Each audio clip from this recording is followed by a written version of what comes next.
Hello and good evening. मेरा नाम है गौरव। एक बार फिर मैं आपका स्वागत करता हूं हमारे इस नए इन्फॉर्मेटिव वीडियो में, जहां पे हम आपको इन्फॉर्मेशन देंगे उत्तर प्रदेश से रिलेटेड काउंसलिंग रूल्स की। यूपी डीजीए ने ऑलरेडी एक ब्रोशर अपलोड कर दिया अपनी वेबसाइट पे, जिसमें सारे काउंसलिंग रूल्स उन्होंने मेंशन कर दिए हैं। 11 पन्ने के इस ब्रोशर में कुछ अपडेशन भी हुए हैं, काउंसलिंग रूल इस बार चेंज भी हुए हैं। उनके बारे में इस वीडियो में डिटेल में बात करेंगे, क्या क्या बेहतर चीज़ें आपके लिए हुई हैं और कौन कौन चीज़ों का आपको ध्यान रखना है स्पेसिफिकली। लेकिन इससे पहले हम जान लेते हैं और सभी चीज़ों के बारे में जो अभी तक हुई हैं। लास्ट 2 दिन के अंदर जो भी रिजल्ट आपके अपलोड हुए हैं वेबसाइट के ऊपर एनटीए की तरफ से सुप्रीम कोर्ट के ऑर्डर के बाद, वही आपका फाइनल रिजल्ट है। इसमें बहुत सारे बच्चों के 5 नंबर कम हो गए और बहुत सारे स्टूडेंट्स की रैंक भी रिवाइज हुई है, बेहतर हो गई है। यही आपका फाइनल रैंक है। इसी रैंक के आधार पे आपको एडमिशन मिलने वाले हैं और काउंसलिंग के नोटिफिकेशन ऑलरेडी सर्कुलेट होने स्टार्ट हो गए हैं। सबसे पहले हम बात करेंगे उत्तर प्रदेश में आने वाले सभी प्राइवेट मेडिकल कॉलेज की फीस के बारे में। जैसा कि ऑलरेडी उत्तर प्रदेश की वेबसाइट पे मेंशन हो चुका है कि किसी भी तरह का फीस में संशोधन इस बार नहीं हुआ है, कोई फीस नहीं बढ़ी है। तो ये एक अच्छी न्यूज़ है आपके लिए ऑलरेडी। और इस पे एक स्पेसिफिक वीडियो हम ऑलरेडी बना भी चुके हैं, जहाँ पे सारे प्राइवेट मेडिकल कॉलेज की फीस, कट ऑफ, उनकी क्रोनोलॉजी और सारी इंफॉर्मेशन हमने उस वीडियो के माध्यम से आपको दी है, जिसका लिंक भी मैं इस वीडियो के डिस्क्रिप्शन में डाल दूंगा।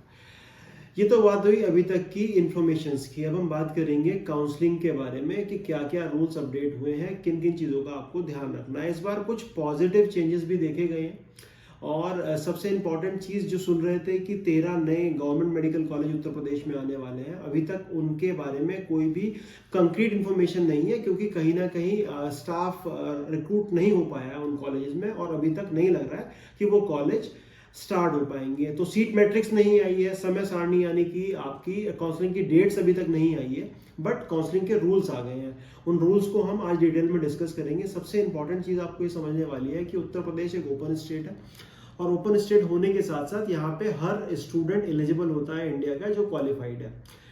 एलिजिबिलिटी को लेके स्पेसिफिकली कुछ नई चीज़ें सामने आई हैं। उत्तर प्रदेश में पहले हर स्टूडेंट जो एलिजिबल था, क्वालिफाइड था नीट, वो कंप्लीट करता था काउंसलिंग के लिए। बट अभी इस बार कुछ चेंजेस रूल में आए हैं। अगर आप स्टेट से क्वालिफाइड हैं, चाहे आप कैटेगरी क्वालिफाइड हो, चाहे आप जनरल कैटेगरी से क्वालिफाइड हो, तो आप कंप्लीट कर सकते हैं। बट अगर आप अदर स्टेट से आ रहे हैं और आप कैटेगरी से क्वालिफाई है, यानी कि अगर आपके नंबर 162 से कम है, तो आप काउंसलिंग में पार्टिसिपेट नहीं कर पाएंगे। ये एक नया रूल है। इससे कहीं ना कहीं इफेक्ट भी पड़ेगा कट ऑफ पे और कहीं ना कहीं बहुत सारे ऐसे जो मेडिकल कॉलेज जिनकी कट ऑफ लो रहती थी, उनमें कंपटीशन पे भी इफेक्ट देखने को मिलेगा। तो ये सबसे पहला चेंजेस जो उत्तर प्रदेश की काउंसलिंग में इस बार हुआ है।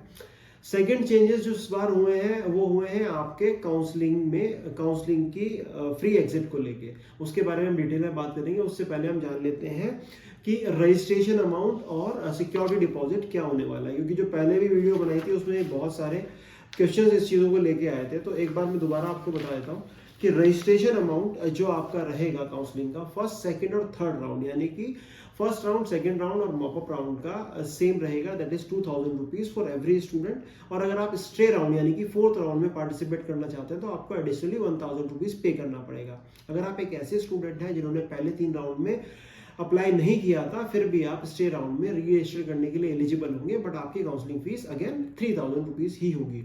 ये काउंसलिंग फीस रिफंडेबल नहीं होती है, चाहे आपको कॉलेज अलॉट हो या ना हो। आपकी सिक्योरिटी फीस ही, सिक्योरिटी डिपॉजिट ही रिफंडेबल होती है। वो भी 2 सूरतों में होती है। पहले हम जान लेते हैं सिक्योरिटी डिपॉजिट है क्या। अगर आप गवर्नमेंट कॉलेज के लिए कंप्लीट कर रहे हैं उत्तर प्रदेश में, तो आपको 30,000 रुपीज सिक्योरिटी डिपॉजिट देना है। अगर आप प्राइवेट कॉलेज के लिए कंप्लीट कर रहे हैं तो 2 लाख रुपए सिक्योरिटी डिपॉजिट, जैसा कि लास्ट ईयर भी था, उतना ही है।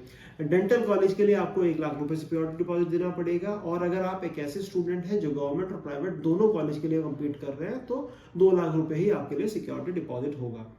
अब इंपॉर्टेंट चीज समझने वाली ये है कि उत्तर प्रदेश में जो ओपन स्टेट भी कहा जाता है और पूरी तरह से ओपन स्टेट है भी, इसमें किसी और तरह का reservation apart from religion based reservation नहीं है। तो वो भी कुछ सिलेक्टेड कॉलेज में है। मैंने एक अपनी स्पेसिफिक वीडियो में बताया कौन कौन से कॉलेज में वो रिजर्वेशन है और कितना रहता है।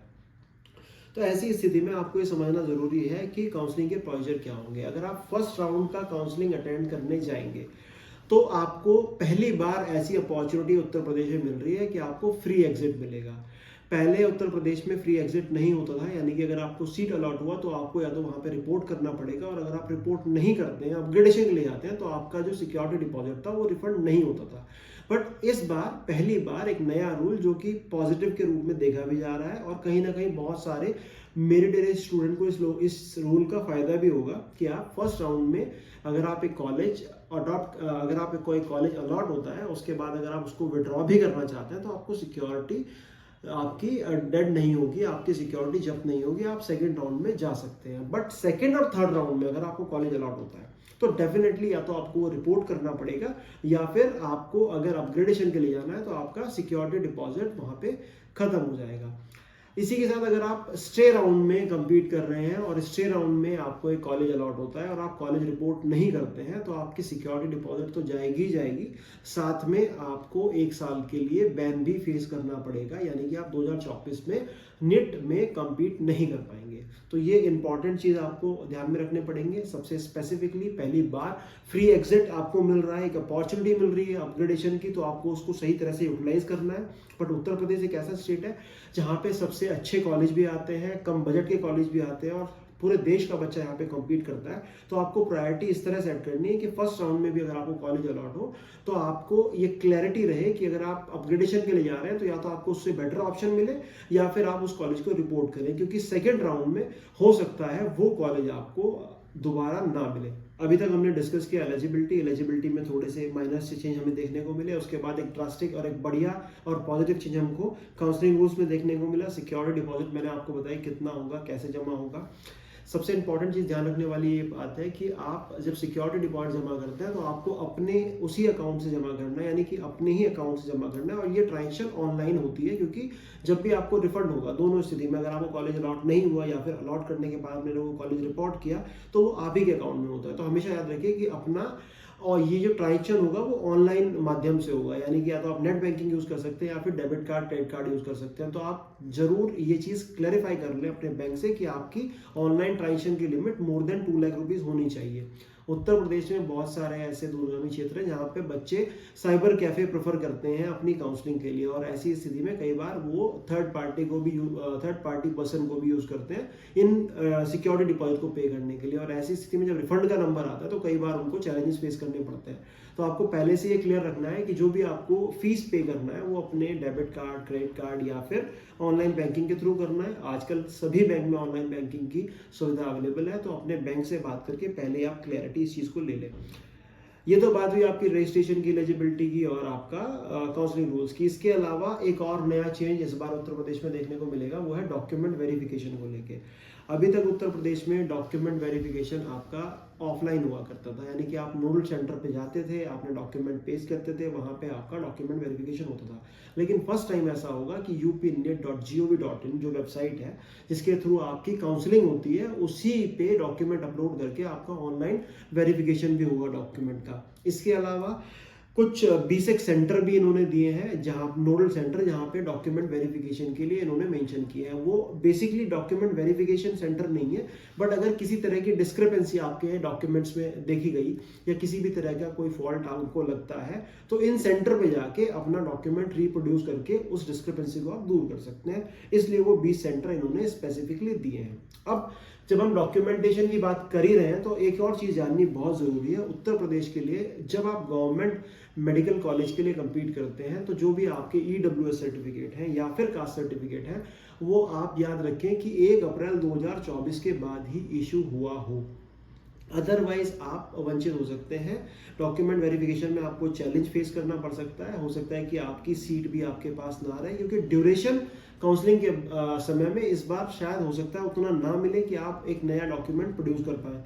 तो अभी करंट में अपने डॉक्यूमेंट आप चेक करके ये वेरीफाई करें कि वो 1 अप्रैल 2024 के बाद के इशू है या नहीं है। अपार्ट फ्रॉम दिस जो अदर डॉक्यूमेंट्स रहते हैं जैसे कि NCC के डॉक्यूमेंट या फिर आपके फिजिकल हैंडीकैप वाले डॉक्यूमेंट जो रहते हैं वो डॉक्यूमेंट आपके हो सकते हैं कि पुराने चल जाए, बट ये 2 डॉक्यूमेंट आपको विशेष तौर पर ध्यान रखना है कि आपको OBC या OBC NCL के हैं 1 अप्रैल 2024 के बाद के इशू हों, और आपका EWS यानी कि आपका आय प्रमाण पत्र जो है आपके 1 अप्रैल 2024 के बाद ही आपको इशू हो। इसके अलावा जैसे मैंने आपको बताया कि 4 राउंड होते हैं, अगर कोई गुंजाइश हुई, कोई सीट बाकी बची तो फिर स्पेशल स्टे राउंड जैसे लास्ट ईयर हुआ था वो भी किया जाएगा, बट उसकी गुंजाइश तभी होगी जब आपके पास सीट्स बच जाएंगी।